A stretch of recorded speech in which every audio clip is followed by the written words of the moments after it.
జ్యోతిబా పూలే 134వ వర్ధంతి వేడుకలు వాంకిడి మండల కేంద్రంలోని జైత్వాన్ బౌద్ధ విహార్ లక్ష్మీపూర్లో ఘనంగా జ్యోతిబా పూలే వర్ధంతి నిర్వహించుకున్నారు. ఈ సందర్భంగా జైత్వాన్ బుద్ధ విహార్లో బీసీఏ జిల్లా అధ్యక్షులు అశోక్, మాలి సంఘం రాష్ట్ర అధ్యక్షులు గుర్నూలే నారాయణ మహాత్మా జ్యోతిబా పూలే చిత్రపటానికి పూలమాలలు వేసి ఘనంగా నివాళులర్పించారు.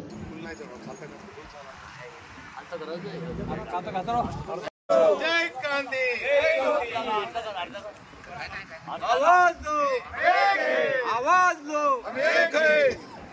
जय ज्योति जय ज्योति सावित्रीबाई फुलेंचा सावित्रीबाई फुलेंचा